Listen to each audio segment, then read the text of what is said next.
नमस्कार साथियों, जय हिंद जोहार। आप सभी का अपना यूट्यूब चैनल इनएडिव क्लासेस में हार्दिक स्वागत है।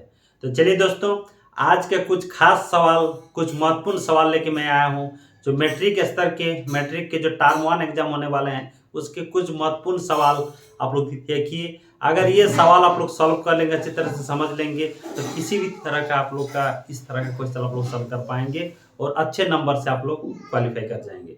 तो चलिए दोस्तों, आप लोग अंत तक देखते रहिए। इस वीडियो में मैं आप लोग अहम जानकारी देने वाला हूँ। बस गणित के कुछ खास चुनिंदा सवाल के बारे में हम लोग सॉल्व करूंगा और यही इसी टाइप से सवाल आप लोग का आने वाला है। चलिए वीडियो शुरू करते हैं। तो यहाँ देखिए, आपका है गणित के सवाल है। सारे सवाल मेरा गणित के यहाँ पर लिखा हुआ है, क्योंकि जगह कम है तब पर भी मैं लिख दिया हूँ। यहाँ पर देखिए, यदि HCF 26 और 91 = 13 है तो एलसीएम होगा क्या।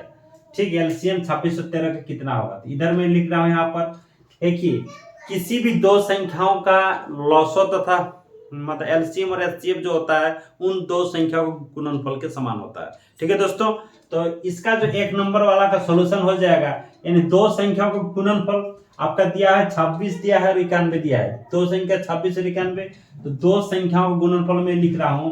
दो संख्याओं का गुणनफल इक्वल टू क्या हो जाएगा, उसका एलसीएम और उसी का एचसीएफ हो जाता है। एलसीएम इंटू एचसीएफ हो जाएगा। ठीक है, तो यहाँ पर क्या दिया हुआ है, 26 इंटू 91 ऑलरेडी है, और आपका एलसीएम कितना, सॉरी एचसीएफ कितना दिया हुआ है, आपका 13 दिया हुआ है। यानी एलसीएम निकालना है, इंटू यहाँ कितना दिया हुआ आपके एचसीएफ, आपका 13 दिया है। तो एलसीएम इक्वल टू हो जाएगा, एलसीएम इक्वल टू हम लोग लिख सकते हैं 26 91/13। तो यहाँ कितना होगा, 13 दूना 26, यानी 2 1 2 9 दूना 18। ठीक है दोस्तों, तो आप लोग समझ गए कि इस टाइप का अगर सवाल आता है एलसीएम एचसीएफ से, तो आराम से हम लोग इसको कर देंगे। तो अगर आप लोग ऑब्जेक्टिव क्वेश्चन आने वाले हैं, ज्यादा से ज्यादा आपका ऑब्जेक्टिव क्वेश्चन ही रहेंगे। तो ऑब्जेक्टिव क्वेश्चन में जो मल्टीपल चॉइस वगैरह सब रहेगा, उसमें आपको तुरंत कर देना है, इतना लंबा भी नहीं करना है, सीधा यहीं पर काट के इसको हम लोग को आंसर निकाल देना है। ठीक है, तो इसी टाइप से हम लोग आगे देखता हूं। अभी दूसरा सवाल देखिए। दूसरा सवाल है क्या, आपका दूसरा सवाल भी खास सवाल है कि एक धनात्मक संख्या किस टाइप से लिखा हुआ है, आपका हर क्यू प्लस 1 के रूप में है बोल रहा है। तो संख्या होगा क्या, आप समझ सकते हैं कि इसमें ऑप्शन भी यहाँ पर मैं लिख दिया हूं। इसमें एक सम संख्या, एक विषम संख्या है, एक आपका अपरिमेय संख्या है और एक आपका शून्य है। अपरिमेय संख्या और एक शून्य है। तो आप समझ सकते हैं इनमें से होगा क्या। तो इस टाइप के जो भी सवाल होगा दोस्तों, आप लोग एक काम कीजिएगा कि ये जो चर राशि है, जो क्यू है, इसमें कुछ मान आप लोग को डालते जाइए, कुछ बैठाते जाइए। मतलब अगर इसमें हम q equal to 0 1 2 3 dot dot dot इस टाइप से अगर यहाँ पर रखेंगे, पुट करेंगे, तो होगा क्या। यहाँ देखिए, अगर 0 पुट करता हूं तो क्या हो जाएगा, 1 हो जाएगा। अगर 1 पुट करता हूं तो 4 1 4 और 1 कितना हो जाएगा, 5 हो जाएगा। अगर 2 यहाँ पर रखता हूं तो 4 दूना 8 और 1 कितना हो जाएगा, 9 हो जाएगा। अगर 3 रखता हूं तो 3 4 12 और 1 कितना हो जाएगा, 13 हो जाएगा। इस टाइप का आपका आ रहा है। तो ये क्या है, 1 5 9 13, ये सब क्या है, आपका विषम संख्या है। सारे क्या है आपके कितना आ रहा है, विषम संख्या आ रहा है। तो आप समझ सकते हैं इसका सही जवाब क्या हो जाएगा, विषम संख्या हो जाएगा। ठीक है दोस्तों, तो आइए आगे चलता हूं। अभी तीसरा सवाल बहुत ही इंपॉर्टेंट सवाल है। यही सब सवाल आप लोग का आएगा, इसलिए अच्छी तरह से समझ लीजिए और अच्छी तरह से समझ के इसी टाइप के क्वेश्चन को सॉल्व कीजिए, आप लोग को बहुत अच्छा नंबर आने वाला है। तो चलिए यहाँ पर देखता हूं, बहुपद x² - 3 का शून्य क्या होगा। जब भी आपको किसी चीज का शून्य निकालने के लिए कहेगा, तो सीधा सीधी आप इसको कर दीजिएगा x² है, ये है x² - 3 = 0 कर दीजिएगा। हम सभी जानते हैं, आप लोगों को एक बात समझा देना चाहता हूं, जब कभी भी जिस किसी इक्वेशन का अधिकतम पावर वही उसका घात होता है इक्वेशन का।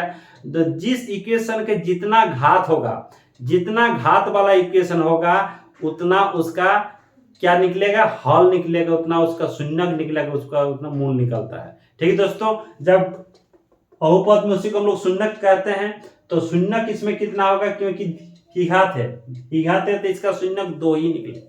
तो इसको हम लोग कैसे सॉल्व करेंगे, तो x square is equal to 3 लिख दिए और एक्स इज इक्वल टू √3 यानी प्लस माइनस √3 यहाँ पर लिखा जाएगा, क्योंकि हम लोग जान रहे हैं कि ये जब एक्स स्क्वायर वाला है, इसका घात जब 2 घात वाला ये आपका द्विघात बहुपद है, तो इसमें 2 इसका मूल निकलेगा। तो इसका क्या हो जाए, x इज इक्वल टू √3 एक हो जाएगा और एक आपका -√3 हो जाएगा, और एक कितना हो जाएगा दोस्तों, आपका -√3 होगा। तो इस टाइप से इसका सॉल्यूशन निकाला जाता है। चलिए आगे बढ़ता हूं, आगे चलता हूं, क्वेश्चन नंबर 4। क्वेश्चन नंबर 4 देखता हूं अभी। ये क्या है आपका कि द्विघात बहुपद क्या होगा जिनके शून्यों का योग √2 और गुणनफल आपका 1/3 है। इसमें आपको द्विघात बहुपद लिखने के लिए कह रहा है, तो शून्यों का योग, तो अब मान लीजिए कि किसी भी द्विघात का आपका द्विघात बहुपद का शून्यक मैंने मान लेता हूं एक अल्फा बीटा है, 2 शून्यक मैंने एक अल्फा एक को बीटा माना, तो शून्यों का योग कितना है, यानी अल्फा प्लस बीटा कितना है आपका √2 है, और क्या है अल्फा बीटा इक्वल टू क्या है आपका 1/3 है, अल्फा बीटा इक्वल टू क्या है 1/3 है। तो इसका जब हम लोग द्विघात बहुपद लिखेंगे वो होता क्या है, ये होता है x square minus alpha plus beta x जोड़ अल्फा बीटा, यही होता है आपका इसका आपका द्विघात बहुपद। तो इसमें मान रख दीजिए, तो इसमें मान रख देंगे तो क्या हो जाएगा एक्स स्क्वायर माइनस यहाँ √2x और ये क्या हो जाएगा 1/3 हो जाएगा। अगर आपका इस टाइप से सवाल आता है, अगर आप ये वाला आपका ऑप्शन में रहता तो ठीक है, नहीं तो 3 को क्या कीजिएगा, इसको ये सॉल्व कर दीजिएगा और एक बार, तो क्या हो जाएगा 3x² माइनस यहाँ 3√2x जोड़ 1, ये आपका हो सकता है। ठीक है दोस्तों, तो इसी टाइप के सवाल आप लोग का आएगा जरूर, आप लोग इस टाइप के सवाल को अच्छी तरह से समझिए और इसका सॉल्यूशन निकालिए। ठीक है, आगे चलता हूं अभी अगला सवाल में।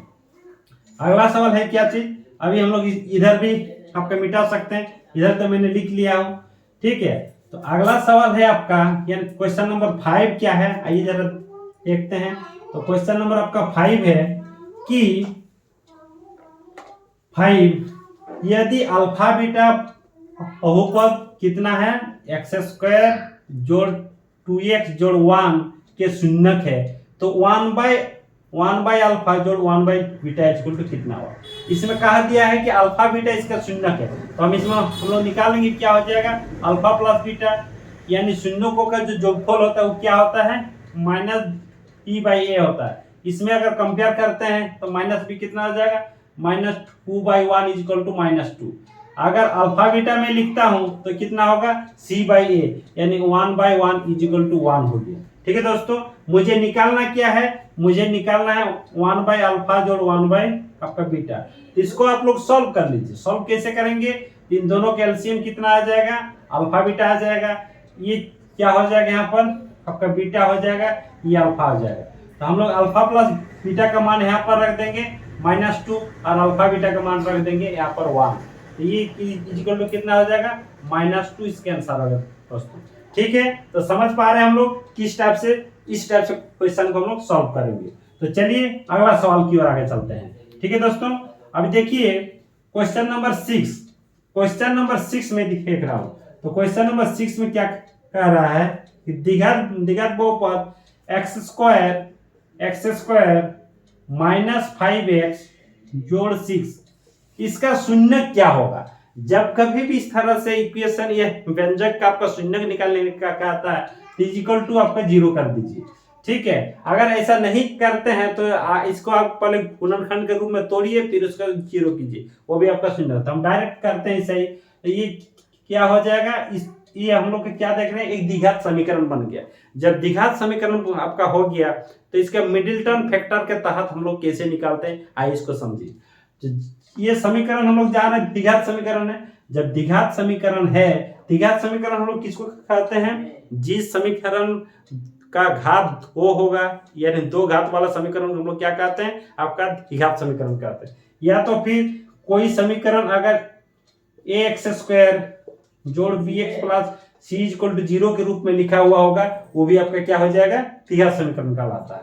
ठीक है, तो इसको क्या करते हैं, इसका फर्स्ट और लास्ट को हम लोग गुना करते हैं, तो ये क्या हो जाएगा 6x² हो गया।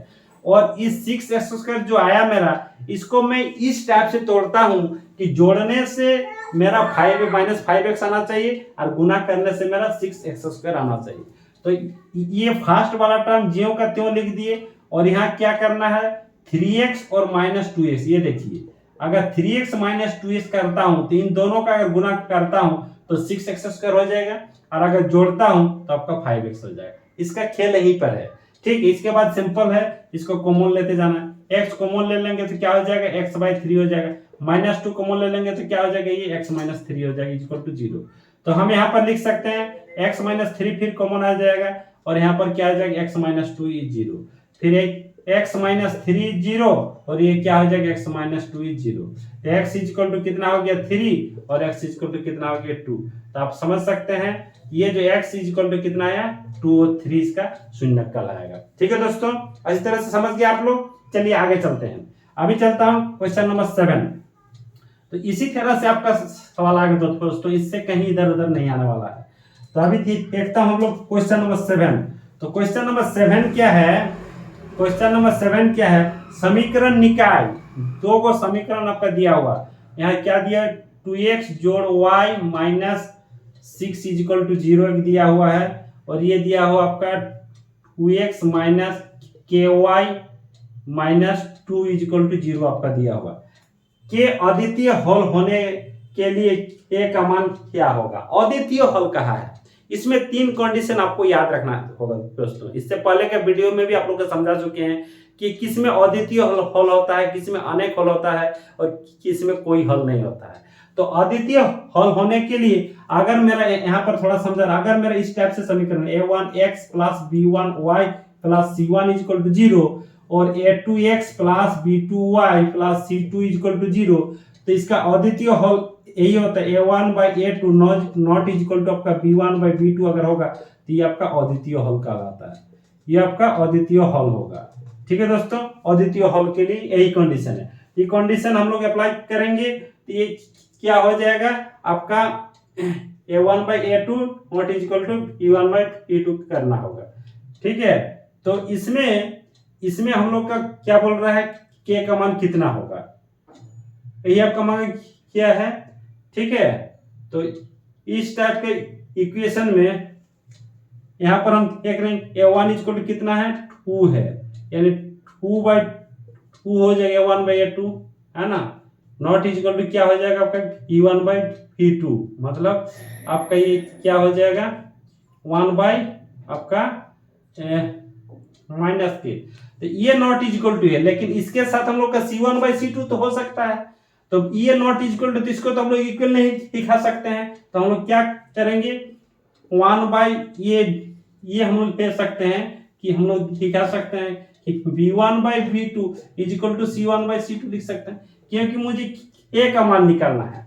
ठीक है दोस्तों, तो इसके लिए क्या हो जाएगा 1/-k हो जाएगा इक्वल टू क्या हो जाएगा -6/-2।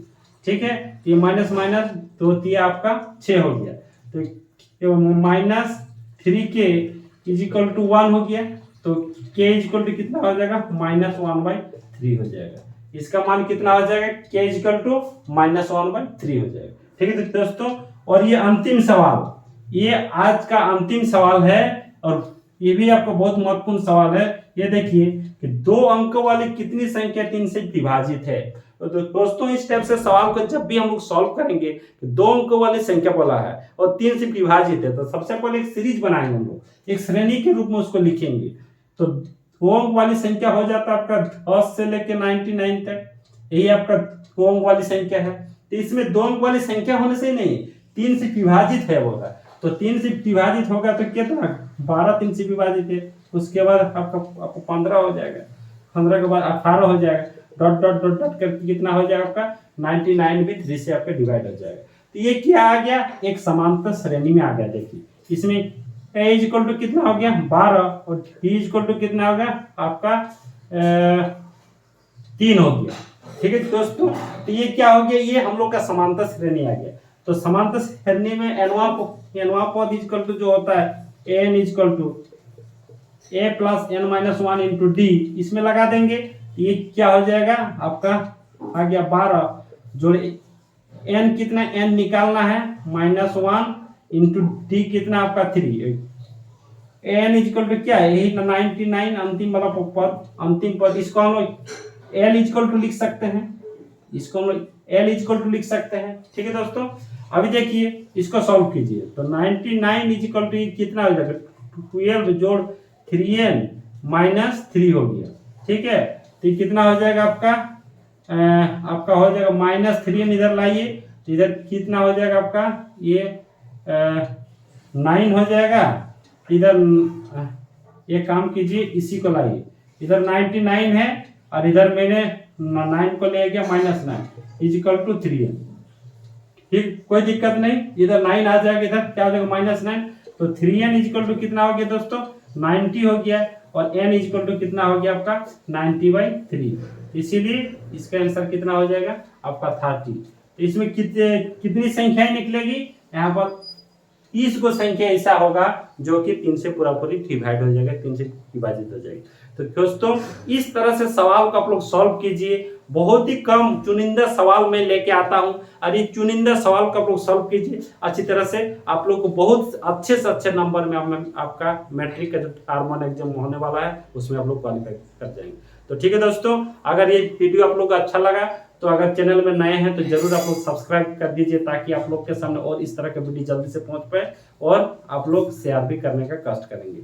Thank you watching for this video.